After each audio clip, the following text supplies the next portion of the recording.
Hello friend, मेरे टिप्पणी blog में आपका स्वागत है। उम्मीद करते हैं आप लोग अच्छे होंगे, मस्त होंगे, स्वस्थ होंगे। आइए, कल्पना दीदी का सॉन्ग है, अच्छा लगेगा तो मेरे चैनल को सब्सक्राइब, शेयर, कमेंट, लाइक ज़रूर कीजिएगा। एक छोटा सा प्रयास है और कोशिश करने वालों की हार नहीं होती है। कहना है रउआ जाए के बात सुन के कुछ रुचत नइखे, रउआ है सामने औरिया सुझत नइखे। बेचैन बानी हम जनब करार मतलबी, जमान जिंदगी के है जज्बात बुझत नइखे।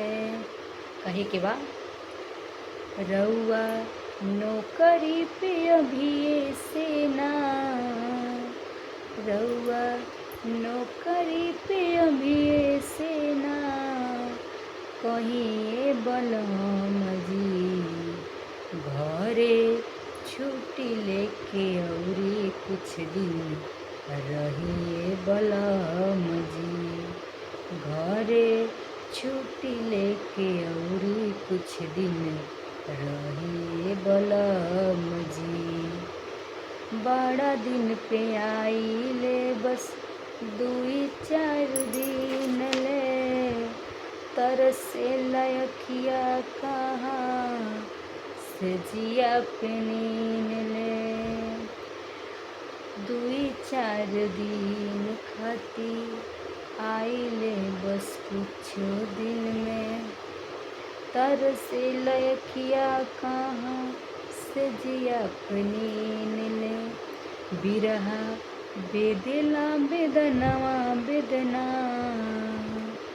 बिरहा बेदिला बेदनवा बेदना, सहिए बलम जी घरे छुट्टी लेके औरी कुछ दिन रहिए बलम जी।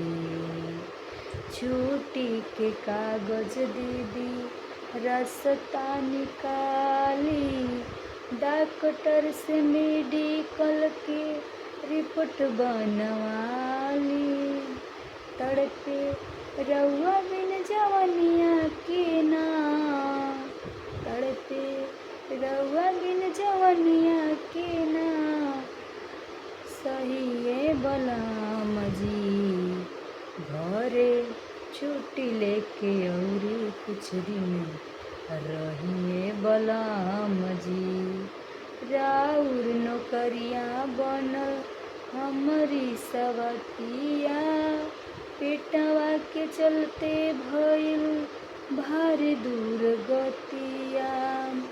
बहे नेहिया के दरिया संगवा, बहे नेहिया के दरिया संगवा, कहिए बलम जी त घरे छुट्टी लेके औरे कुछ दिन रहिए बलम जी, घरे छुट्टी लेके औरे कुछ दिन रहिए बलम जी। जाए नौकरी पे अभी से ना, कहिए बलम जी त घरे छुट्टी लेके औरी कुछ दिन रहिए बलम जी, घरे छुट्टी लेके औरी कुछ दिन रहिए बलम जी।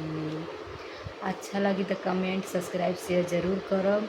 और ये गाना के हम पहली बार गौले बनी अपने चैनल में, और चैनल में ही ना अपने जीवन में पहली बार।